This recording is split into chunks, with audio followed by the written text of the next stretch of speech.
அனைத்து உறவுகளுக்கும் என் அன்பான தமிழ் புத்தாண்டு நல்வாழ்த்துக்கள்.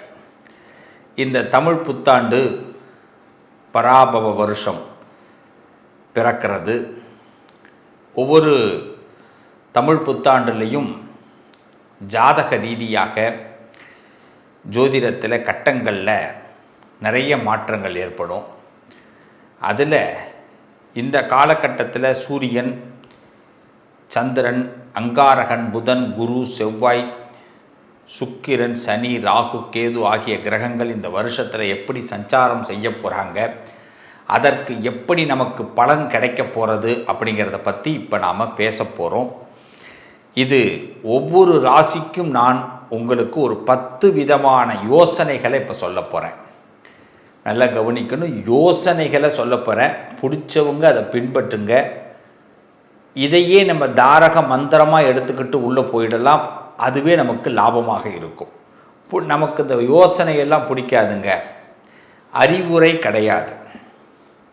எப்படி நடந்துக்கணும்னு அறிவுரை கிடையாது. யோசனைங்கிறது நம்ம வெற்றி பெறுவதற்கு ஒரு அழகான பாதை. நம்ம ஒரு புத்தாண்டு அப்படின்னா என்ன பண்ணுறோம்?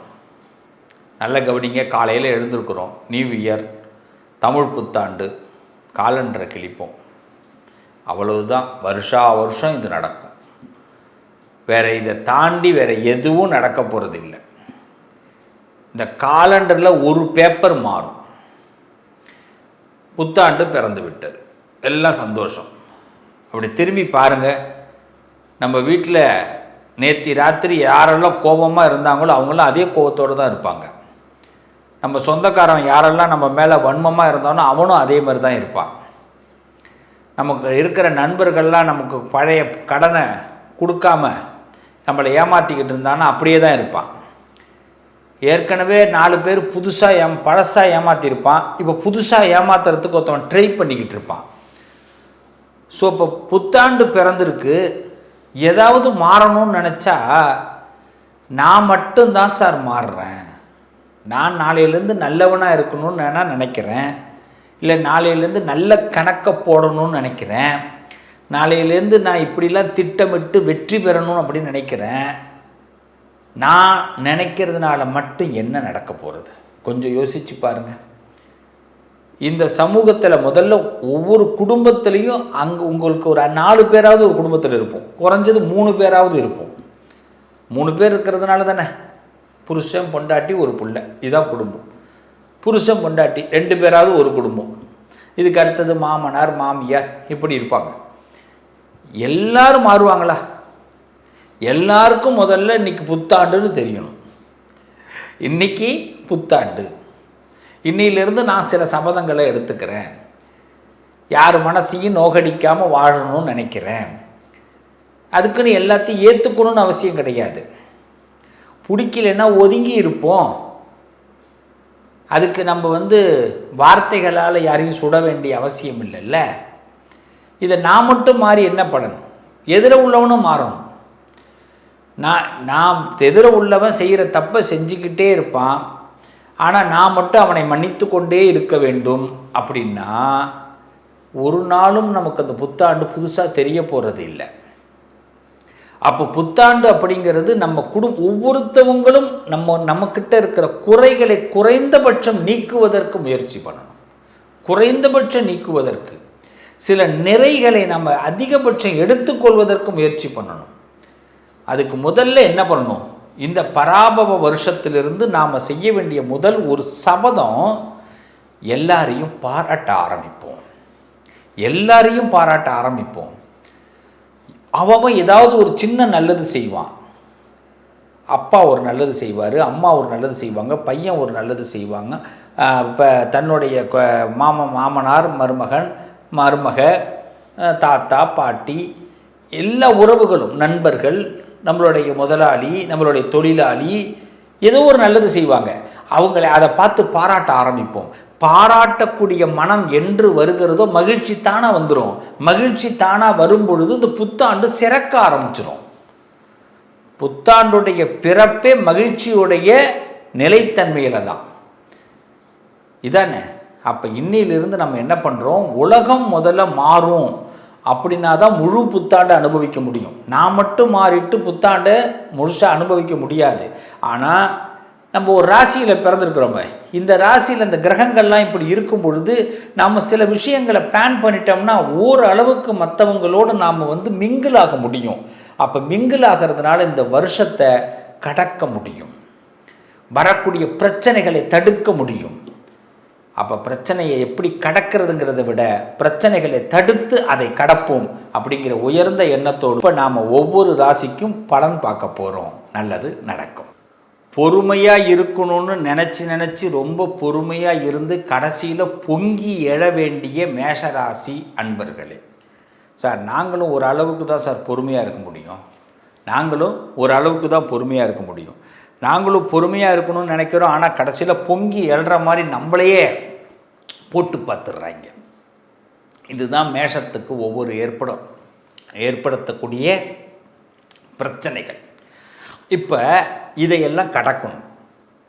அப்போ மேஷராசிக்காரவங்களுக்கு இப்போ எப்படி இருக்குது கிரக நிலைமை அப்படின்னா, 7.5 சனி ஆரம்பம். அப்போ என்ன பண்ணக்கூடாது, சனி என்ன சொல்கிறாரோ அப்படி கேட்க வேண்டிய நிலை. சனினா யார்? காலம்.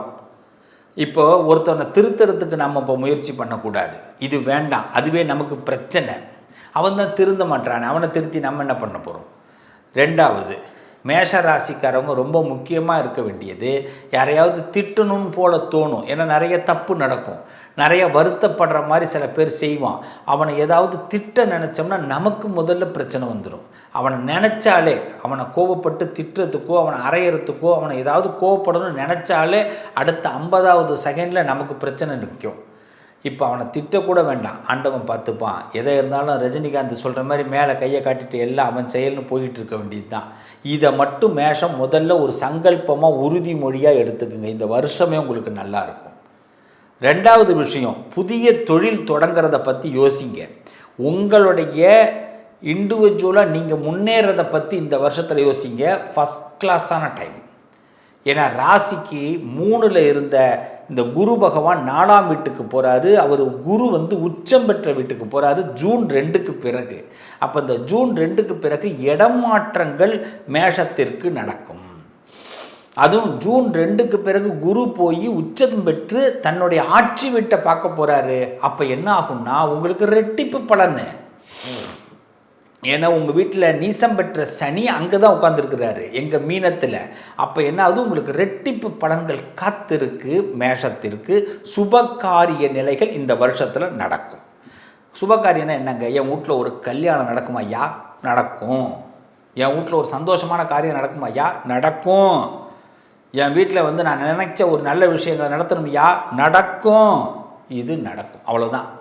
இதை நம்புங்க. இந்த வருஷத்தில் வேலை மாற்றங்கள் சம்பந்தமான வாய்ப்புகள் சேரும். மூணாவது, பண வரவுகள் கொஞ்சம் மெதுவாக உயரும். எடுத்த உடனே பண வரவு தட்டால் புட்டால்னு வராது. இந்த வருஷத்தில் கொஞ்சம் கொஞ்சமாக வரும். கோபத்தை கொஞ்சம் கட்டுப்படுத்திங்க. நான் முதல்லே சொல்லிட்டேன், குடும்பத்தில் சின்ன சின்ன சண்டை வரதான் செய்யும். ரொம்ப தெளிவாக தெரிஞ்சுங்க, சின்ன சின்ன சண்டை வரதான் செய்யும். சண்டையில் நம்ம சமாளிக்கதால இந்த சண்டை எப்படி சமாளிக்கணும், திசை திருப்பணும். யார் உங்கள் கிட்ட வந்தாலும் முதல்ல அவனை கூலாக்கிடுங்க. அழகாக ஐடியா கொடுக்குறேன் உங்களுக்கு. யார் உங்கள் குடும்பத்தில், உங்கள் குடும்ப உறுப்பினராக இருக்கட்டும், தெரிஞ்சவனாக இருக்கட்டும், நண்பராக இருக்கட்டும், கிட்டக்கு வரும்போது அவன் கோபத்திலே வந்தாலும் சண்டை போடுறதுக்கு வந்தாலும் நீங்கள் உடனே அவனை பாராட்டிடுங்க. என்னடா தம்பி, போன வாரம் அதை செஞ்சிய, அதனால தான்டா எல்லாருக்கும் உன் மேலே உன்னை எல்லாருக்கும் பிடிக்குது. என்ன பாப்பா, எப்படி இருக்கிற? உண்மையிலே பாப்பா, உன்ன மாதிரி கஷ்டப்படுறது யாருமே கிடையாது பாப்பா, நீ ரொம்ப பாவம் பாப்பா, இவ்வளோ கஷ்டப்படுற, உன்னை தான் யாரும் புரிஞ்சிக்கவே மாட்டேங்கிறாங்க அப்படின்னு டைரெக்டாக நீங்கள் பேசிட்டிங்கன்னா அவங்க உங்களை திட்டு தான் வந்திருப்பாங்க. அப்படியே என்ன அவங்க கூல் பண்ணோன்னே அவங்க சே மனுஷனை போய் திட்டலாமாப்பா அந்த அளவுக்கு வந்துடுவாங்க. இதை மட்டும் கரெக்டாக ஹேண்டில் பண்ணுங்கள்.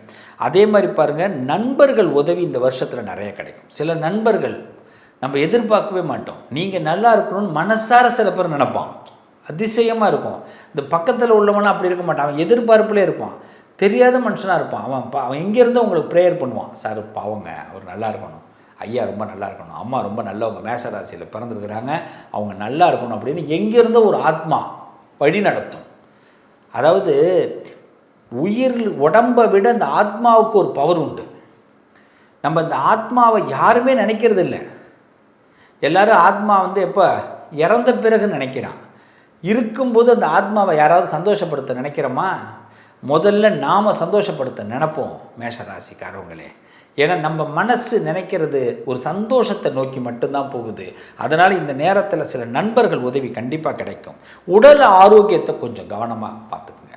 கேஸ் ட்ரபிள் சம்மந்தமான விஷயங்கள் கொஞ்சம் வர வாய்ப்பு இருக்குது.